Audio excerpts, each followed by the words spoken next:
Suite du tuto numéro 1 sur le Quansheng UVK5, UVK6 au niveau des fonctionnements de base de l'appareil. Je vous rappelle que si vous voulez soutenir mon travail, si vous voulez avoir du contenu exclusif sur la radio, mais également juste sur le Quansheng UVK5, UVK6, vous pouvez me soutenir via Patreon. C'est ce qui me motive à continuer de faire des vidéos. Donc s'il n'y a pas de soutien, il n'y a pas de vidéo. C'est pas plus compliqué que ça.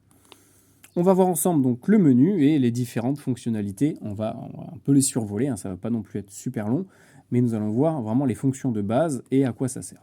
Donc Squelch, c'est tout simplement ce que je vais appeler moi la sensibilité en réception, même si ce n'est pas exactement ça, mais plus vous allez descendre la valeur et plus la radio sera capable d'ouvrir le haut-parleur, de recevoir des signaux faibles. Donc si vous voulez avoir des communications longue distance, il va falloir régler le Squelch au minimum. Step, c'est tout simplement de combien en combien on va se déplacer. Si on est en 25, on voit qu'on va de 25 en 25. De 100, on va à 125. De 125 à 150, etc. Donc on peut faire 25 kg, 2,5, 5 kg, 6,25, 10, 12,5, 25. À savoir que là, on est sur le firmware d'origine de l'appareil. Je ne l'ai jamais reprogrammé. Donc c'est vraiment les réglages de base de l'appareil. Selon les firmwares, vous allez pouvoir avoir des steps supplémentaires. Niveau de puissance, on l'a vu tout à l'heure, low, mid, high, tout simplement. On va se mettre en low pour faire nos tests. RDCS, c'est tout simplement les filtres DCS en réception, filtres CT, CSS en réception. Donc les CT, CSS sur les Takiwalki PMR 446, ça va être ce qu'on appelle les sous-canaux. Mais ce n'est pas vraiment des sous-canaux, c'est des filtres audio. Ça permet juste de filtrer ce qu'on reçoit. Et c'est tout. Ce n'est pas une sécurité, ça ne permet pas de chiffrer vos communications ou quoi que ce soit. C'est juste un filtre audio qui va détecter une tonalité audio. Ça va être un bip qui ne sera pas audible par l'oreille, mais que la radio va pouvoir détecter. Lorsqu'elle recevra le 67.0, elle ouvrira le haut-parleur. Si elle ne reçoit pas la tonalité, elle n'ouvrira pas le haut-parleur. C'est tout simplement, c'est juste ça. Voilà, donc ne vous étonnez pas si vous réglez un CT CSS que la LED s'allume en vert, mais que vous ne recevez rien, c'est juste que la station qui transmet ne transmet pas le bon CT CSS, tout simplement.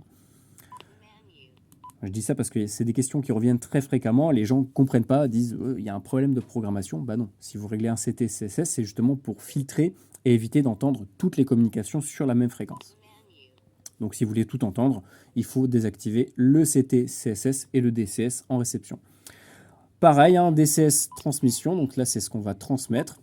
Pareil pour le CT CSS. Donc, si vous voulez, si vous programmez un CT CSS en réception, il faut également le programmer en émission sur toutes les radios. Sinon, ça ne fonctionnera pas. Shift, c'est pour créer un décalage entre la fréquence d'émission et de réception. L'offset, c'est de combien on va décaler. Wide narrow, c'est tout simplement la bande passante de la transmission et de l'écoute. Donc ça va, ça va être par rapport à la fréquence sur laquelle vous êtes et l'utilisation que vous allez en faire. Donc le PMR 446, c'est du narrow. SR, si je ne me trompe pas, c'est le scrambler. Donc ça permet de faire une sorte d'inversion de voix. 1, 2, 3, 4. Non, c'est pas... Alors je suis sur les canaux par défaut, je suis désolé, mais parce que je suis obligé. J'ai jamais reprogrammé la radio. Ah ouais, c'est que ça l'a pas pris en compte. Donc là... Ah, mais parce que... Eh oui. Ah non, c'est bon. 1, 2, 3, 4, 1, 2, 3, 4. Voilà. Vous voyez là, c'est du scrambler. Bon, pour les tests, on va pas se mettre sur cette fréquence. Je vais changer parce que c'est une bande radio amateur. J'ai pas la licence. Je vais pas les embêter. On va se mettre sur du 433,025. Ça, ce sont des bandes autorisées pour nous. Même si on est censé être sur 10 mW, c'est vraiment juste pour faire la démonstration. Je vais me mettre en puissance basse. On va refaire pareil, scrambler, on va refaire le test. 1, 2, 3, 4, 1, 2, 3, 4, 1, 2, 1, 2, 3, 4. Vous voyez que là, ça inverse la voix. Donc ça permet de, on va dire, un tout petit peu sécuriser ses communications, mais c'est vraiment pas énorme comme sécurité. BCL, c'est tout simplement pour bloquer la transmission lorsque la radio reçoit un signal. Donc si vous voulez éviter de brouiller d'autres utilisateurs, je vous recommande de l'activer. Ça, c'est pour programmer la fréquence sur laquelle vous êtes. Donc il faut d'abord se mettre en fréquence mode. Donc là, vous choisissez la fréquence que vous voulez programmer, vous réglez ce que vous voulez dessus, un décalage, un CT, ce que vous voulez. Et ensuite, vous allez dans Memories Channel. Et là, vous allez tout simplement choisir la mémoire sur laquelle vous allez vouloir programmer votre radio. À savoir que s'il y a marqué CH, c'est que la mémoire est déjà utilisée. Vous voyez que là, la mémoire 18, elle n'est pas programmée. Donc si je fais menu pour valider et que je vais sur le mode mémoire, eh ben, je vais pouvoir retrouver cette fréquence sur la mémoire 18. C'est ce qu'on a programmé juste avant.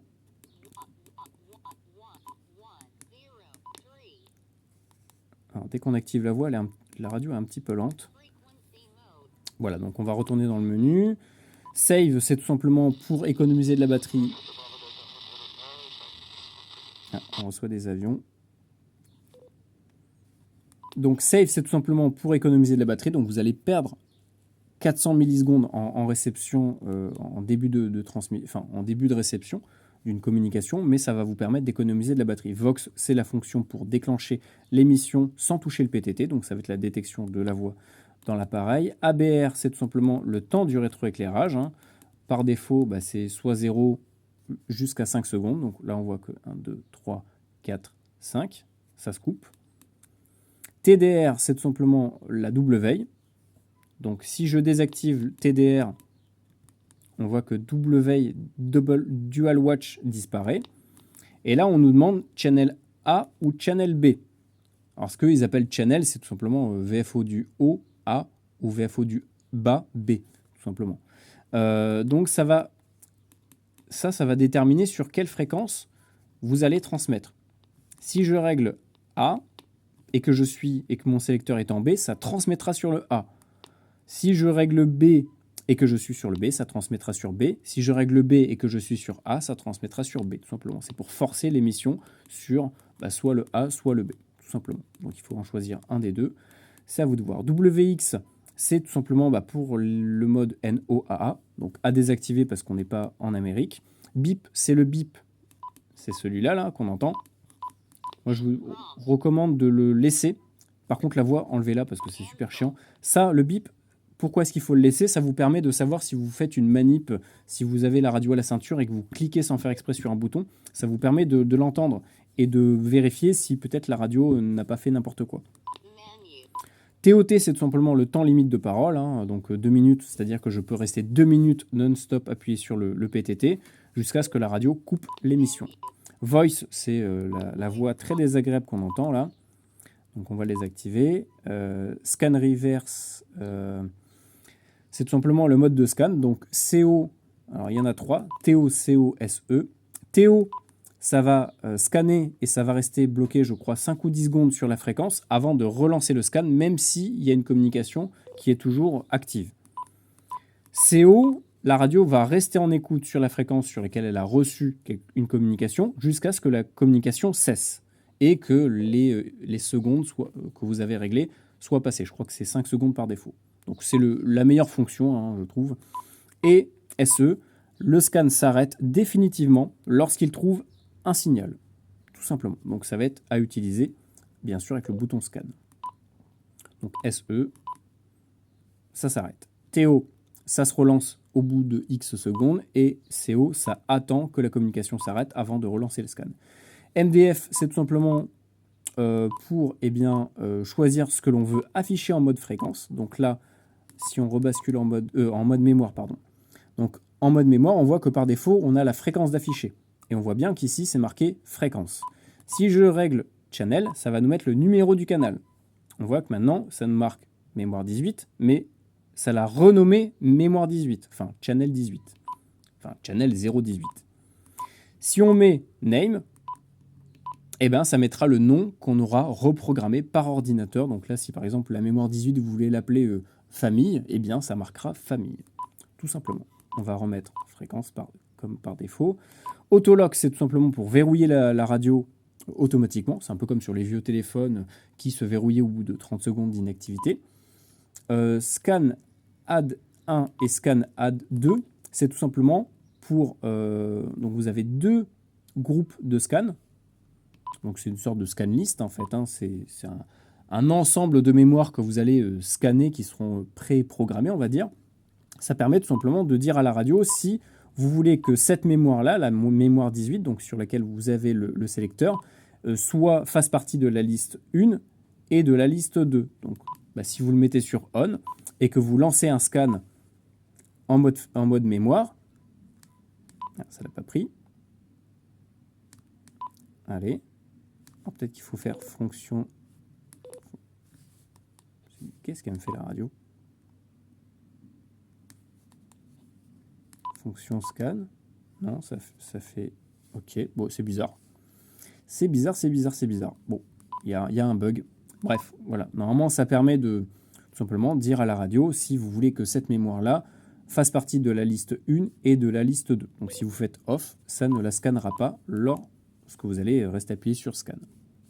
STE, c'est tout simplement un silencieux pour la fin de transmission. Donc, ce n'est pas compatible avec toutes les radios. C'est que les radios qui ont la fonction STE, à savoir qu'il y a 2 normes. En gros, ça va balancer un petit signal et ça va dire à la radio, tu peux fermer le haut-parleur avant qu'il y ait le crack de fin. Vous voyez, je ne suis pas sur la... Ah non, c'était pas... Je fais n'importe quoi. On va se remettre sur notre fréquence de test, 433,025. Vous voyez que là, il y a le STE d'activer. Mais généralement, quand il n'y a pas le STE et quand il n'y a pas le CT-CSS, puisqu'en fait le CT-CSS permet également d'éviter ce bruit, ce craquement de fin, parce que là on est sur de la FM, donc il y aura forcément un schrack à la fin de la communication. Donc voilà, ça permet tout simplement d'éliminer ce bruit un peu parasite, on va dire. Répéteur STE, c'est tout simplement pour activer le mode STE sur le mode répéteur. Hein. Donc le mode répéteur, c'est avec le décalage en émission et en réception. C'est pour les usages sur les relais radioamateurs, les relais professionnels, etc. Mic, c'est tout simplement MIC, c'est le gain du micro. Donc on va pouvoir augmenter ou baisser le gain du micro. C'est tout simplement la puissance d'amplification du micro. Hein. Un call, c'est tout simplement pour programmer la fréquence qui est en raccourci avec le bouton call. Donc là, on voit que c'est la mémoire 1. C'est-à-dire que si je suis sur la mémoire 10 et que je fais fonction call, ça va rebasculer sur la mémoire 1. Mais si je mets la mémoire 10 comme fréquence call, donc la fréquence d'appel, et que je suis sur la mémoire 1 ou la mémoire 2 ou n'importe quelle autre mémoire, je vais faire fonction call. Hop, vous voyez que ça me bascule sur la mémoire 10. Donc voilà, ça permet juste de régler ça. Scanlist 1. Donc là, ça permet de choisir la scanlist que l'on veut scanner en mode mémoire. Donc là, on est sur la 1 et vous avez également la 2. Il y en a 2 en tout. 1, 2, voilà, tout simplement. Scanlist 1, scanlist 2. Voilà, ça permet pareil de programmer, savoir si on veut scanner cette mémoire ou pas sur la 1 ou la 2. Je vois pas trop la différence avec l'autre menu, mais bon, c'est pas grave. All mode, donc ça c'est par rapport au bouton qu'on a vu dans la vidéo numéro 1, c'est cette fonction-là.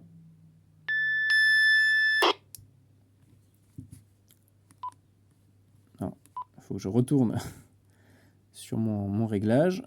C'est tout simplement pour régler ce que l'on veut activer comme transmission lorsque l'on appuie sur le bouton préprogrammé. Donc si on met tone, ça balance la tonalité qui sera de 1750. Si je balance site, si je ne me trompe pas, site, je crois que ça balance juste le son sur le haut-parleur. On va voir ce que ça donne. Ouais, il n'y a pas de différence. Ok, bon.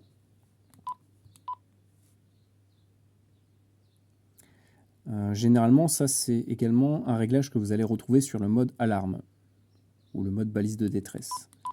Donc on en était ici.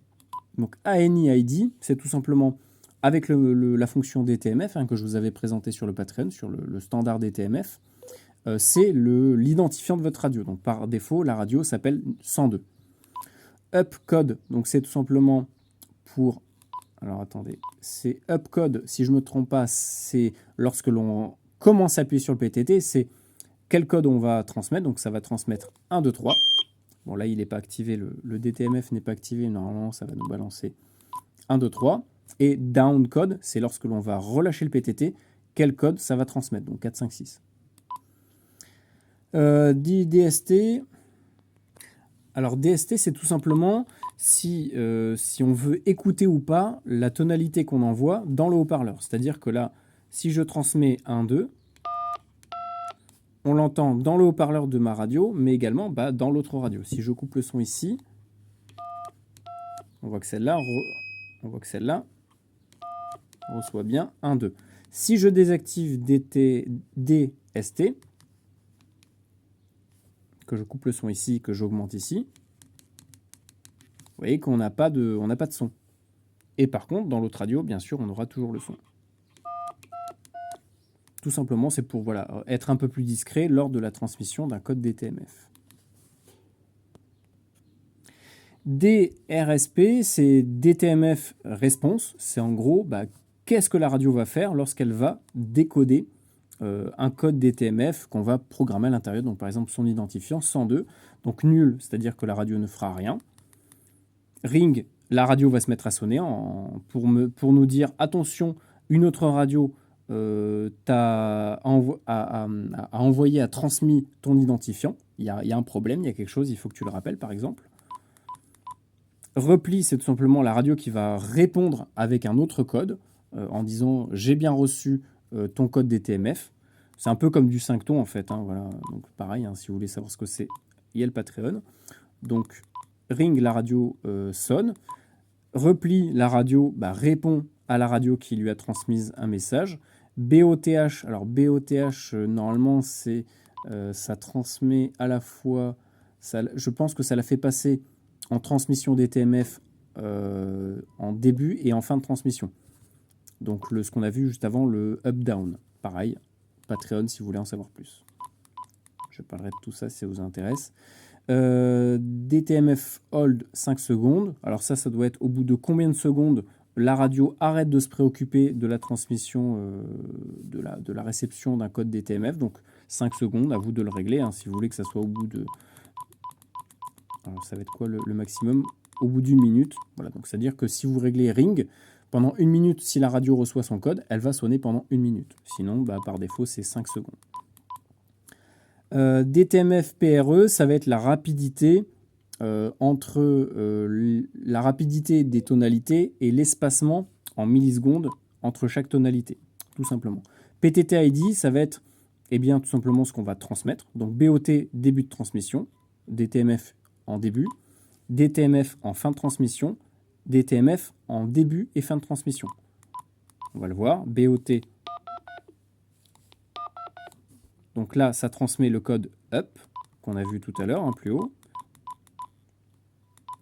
Donc ça transmet ce code-là, 1, 2, 3. Et en relâchement, ça va être 4, 5, 6. Vous allez voir que c'est ces codes-là qui sont transmis. Donc BOT, 1, 2, 3, c'est le up. EOT, c'est down, c'est 4, 5, 6. Et BOTH, ça veut dire en début et fin de transmission. Tout simplement. Pareil, Patreon, si vous voulez en apprendre beaucoup plus sur ces fonctions qui sont vraiment très utiles. Alors, D-DCD, c'est quand le code DTMF est mort. Non, je rigole. Alors, la fonction D-DCD, ça permet tout simplement de rajouter un filtre supplémentaire en réception.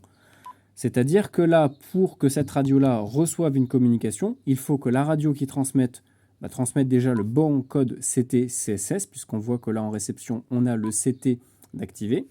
Donc, si je ne me trompe pas, ça doit être le 67.0 que la radio transmet sur cette mémoire.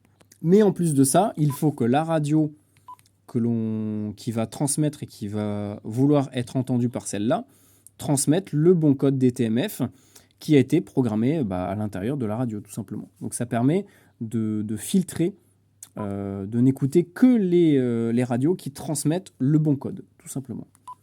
Voilà, donc c'est un filtre supplémentaire en réception. Ça, c'est notamment utilisé par certains réseaux professionnels qui demandent un code bien précis pour déclencher le relais. Voilà, mais nous, on ne va pas spécialement s'en servir. Ou alors, vous pouvez vous en servir, par exemple, pour un mode relais perroquet, pour que ce soit uniquement les gens qui ont le beau code qui puissent déclencher l'ouverture du haut-parleur de la radio. Enfin, voilà, c'est à vous de voir ce que vous voulez faire avec. Alors, des listes, c'est tout simplement pour sélectionner un identifiant que vous avez pré-programmé. Donc voilà, là, on peut en programmer une bonne dizaine, si je ne me trompe pas, dans la radio. Ou une bonne vingtaine, d'après ce que je vois. Donc par défaut, on est sur le 101. Donc autant pour moi, l'identifiant de la radio, c'est 101. PON message, c'est tout simplement le message qui va s'afficher en début. Donc nous, c'est welcome, mais on peut changer le texte. On peut mettre ce que vous voulez, un tartempion, n'importe quoi. Vol, c'est pas le volume, c'est le voltage. Si on l'active et qu'on rallume la radio, ça nous affiche le voltage de la batterie. Ça, c'est super pratique et je vous recommande vraiment d'activer cette fonction qui est beaucoup plus intéressante que d'écrire du texte. Alors après, le texte, ça peut être pratique si vous avez 10 Guangsheng et que chaque personne de votre clan a une radio. Au moins, ça permet de marquer radio de tartempion, radio de truc bidule, radio de machin chouette, et au moins, vous ne pouvez pas vous tromper. Donc, voltage et full, c'est tout simplement pour tester, voir si votre écran fonctionne bien. Donc, ça va remplir entièrement l'écran en noir. Voilà. Tout simplement. Donc ça permet de voir s'il n'y a pas un pixel mort dans le lot. Donc le mieux, ça reste message ou voltage. Moi, en tout cas, je mets voltage. Et Roger. Roger, c'est tout simplement l'activation du Roger Beep. Voilà. C'est pour préciser que vous avez fini de transmettre.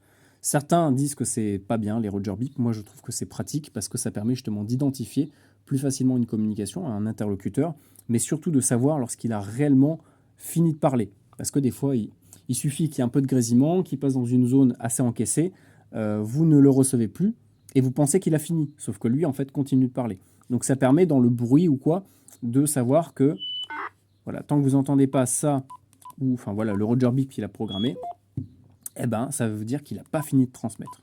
Donc vous attendez le Roger Beep. Voltage, c'est tout simplement pour vous afficher le voltage. AM, c'est pour activer le mode AM en réception pour l'aéronautique. Et NOAA scan, donc S pour scan, c'est tout simplement pour que la radio scanne régulièrement les fréquences NOAA. Donc ça va vous user de la batterie. Il faut le désactiver. DEL, c'est pour supprimer un canal. Enfin, DEL CH, c'est pour supprimer une mémoire. Donc on ne va pas le faire, mais il suffit de choisir la mémoire et de faire M pour la supprimer. Voilà, donc si vous voulez en supprimer, c'est pratique. Et reset, c'est pour faire un reset sur l'appareil, donc soit uniquement par rapport au VFO, donc c'est uniquement l'affichage, le mode fréquence, ou all, ça supprime tout, et ça remet la radio comme d'origine en fait, comme lorsqu'on l'allumait tout à l'heure ensemble, lors de la première partie du tutoriel. Voilà, et on voit que là, on a le scrambler d'activer en dessous, et on a le petit logo scrambler. Ça, on va l'enlever. Et en fait, voilà, sur l'écran, vous avez vraiment le raccourci de tout ce qui est, toutes les fonctions qui sont activées. Donc la puissance, la bande passante, là on est en arrow, s'il n'y a rien, c'est en wide. Le numéro de la mémoire, le CT-CSS, le DTMF, tout est affiché sur l'écran. Voilà, donc c'est tout pour cet appareil. Si vous voulez en savoir plus et vraiment vous former de manière correcte sur, on va dire, les communications de survie, même si c'est assez large comme sujet, eh bien, n'hésitez pas à rejoindre mon Patreon. Je vous dis, à partir de 3 € par mois, vous pouvez avoir accès à l'entièreté de mon contenu. Et plus vous allez mettre d'argent, plus, eh bien, moi, je vais donner de mon temps pour vous aider. Voilà. Allez, bonne fin de journée à vous. Amusez-vous bien, les petits margoulins. Et à très bientôt sur les ondes et sur le Guangsheng.